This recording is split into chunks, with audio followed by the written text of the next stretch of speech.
tersebut. Ya, apalagi setelah itu masuk di dalam menyalahkan kaidah-kaidah yang sudah tetap disepakati oleh para ulama. Ya. Ini dari ucapannya katanya, jadi katanya jangan ketika maulid bidah, Masya Allah. Katanya antum itu bid'ah dari kepala sampai kaki. Ya. Saya luar biasa kesal, kadang ada orang yang bikin perbandingan begini. Maulid Nabi, zaman Nabi tidak ada, coret. Zaman sahabat tidak ada, coret. Zaman tabiin tidak ada, coret. Zaman ini ada. Ya, kalau begitu dia apa namanya? Bidah. Ya. Baik. Jadi katanya kalau antum kalau mengamalkan hukum seperti ini fatal katanya. Ya, ini fatal. Zakat pakai beras diberi contoh. Zakat pakai beras. Zaman Nabi coret, zaman sahabat coret, zaman tabi'in coret, zaman ulama coret. Ya zaman antum ada, berarti antum bid'ah pakai beras. Ini pertama masuk di dalam hal yang dia menyelisihi kaidah yang sudah jelas. Itu benar kaidahnya. Tidak ada di masa Nabi dan para tabi'in, tidak ada di masa Nabi, para sahabat, para tabi'in. Dari hal memang diterangkan yang tidak ada itu kayak bagaimana bentuknya.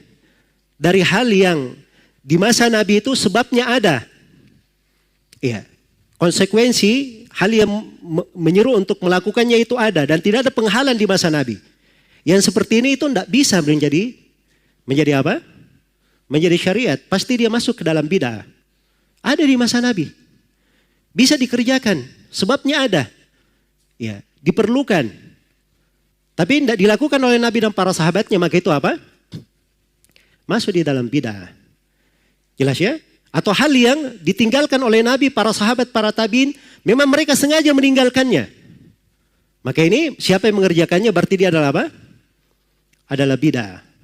Ini memang kaidahnya di situ. Jangan dibolak-balik. Memang betul, tidak semua yang tidak ada di masa Nabi itu bukan bid'ah. Mobil tidak ada di masa Nabi. Bid'ah atau bukan mobil?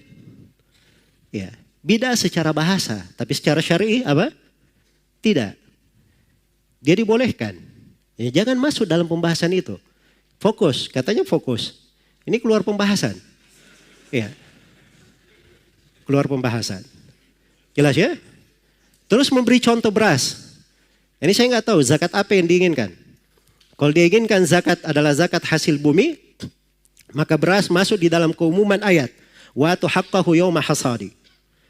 Kalau dia inginkan dengan zakat adalah zakat fitri, maka beras masuk di dalam keumuman hadits sa'an min ta'am. Satu sok dari makanan. Bukan gandum, bukan ini. Tapi makanan. Makanan, beras masuk makanan atau bukan? Makanan. Berarti ada dalilnya dari Al-Quran dan hadits. Jangan langsung bilang, oh tidak ada di masa Nabi. Dari mana dia bilang tidak ada? Iya. Ini karena kurang detail di dalam apa? Melihat dari dalil-dalil. Ya. Siapa yang mengatakan bahwa mushaf itu dikumpulkan itu di masa Utsman? Tidak ada di masa Nabi sallallahu alaihi wasallam. Memang tidak ada di masa Nabi, tapi Nabi sallallahu alaihi wasallam sudah memberikan pondasi-pondasi syariatnya. Iya. Beliau perintah kepada Abdullah bin Amr bin As menulis dari beliau. Beliau berkata kepada para sahabat, "Uktubu li Abi Syah." Iya. Ini semuanya dari dalil-dalil yang menunjukkan bahwa penulisan itu adalah hal yang apa? Hal yang dianjurkan oleh Nabi.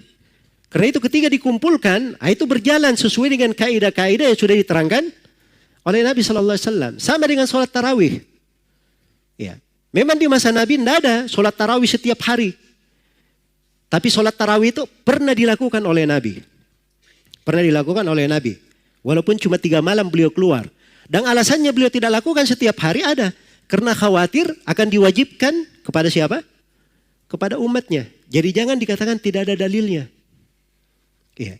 Kadang pendalilan itu tidak harus secara nas. Mungkin ada teks umum atau ada makna yang melekat ke sana. Ya, tapi itu tadi kaidahnya, jangan keluar dari makna itu tadi. Jadi sesuatu itu kalau dia tidak ada di masa Nabi, padahal ada hal yang mengharuskan hal itu dikerjakan, Ya. Sebabnya dan perkara itu juga tidak ada yang menahannya, tidak ada mani di situ, maka yang seperti ini itu adalah hal yang tidak boleh ada yang masuk di dalamnya. Bukan perkara yang apa?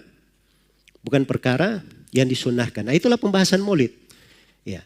Alasan Maulid apa? Cinta kepada Nabi. Cinta kepada Nabi, semua orang cinta kepada Nabi atau tidak? Iya. Makanya kita tanyakan, kalau memang cinta kepada Nabi, tidak ada yang lebih cinta kepada Nabi melebihi para sahabat Rasulullah SAW. Mereka tidak ada yang bikin maulid. Iya. Jadi sebabnya ada di masa Nabi SAW. Tapi tidak ada para sahabat yang melakukannya. Menunjukkan bahwa itu tidak disyariatkan. Dan tidak ada penghalang. Iya. Menunjukkan bahwa itu bukan syariat. Nah, itu cara memakai kaidah. Jangan mencampur baurkan antara ini dan itu. Ini perkara yang tidak bagus ya, membawa kepada apa? Kita namanya menyentuh pembahasan-pembahasan yang sudah dikaji secara ilmiah oleh para ulama. Di ilmu usul fikih itu pendalilan itu ada sumbernya. Ada dari Al-Quran, ada dari hadits, ada dari ijma, ada dari qiyas, ada dari ucapan sahabat. Ya, sebagiannya ada yang menghitung istihsan, ada yang berdalil dengan amalan penduduk Madinah. Ya. Ada yang berdalil dengan masalih mursalah. Itu kan dibahas di pembahasan usul fikih. Jadi cara pendalilan itu ada cara berdalilnya. Ya bukan sembarangan. Jangan seorang itu kalau dia tidak sependapat dengan orang lain, keluar darinya kalimat-kalimat yang kalimat ini tidak cocok di dalam apa? Di dalam ranah silam pendapat. Baik.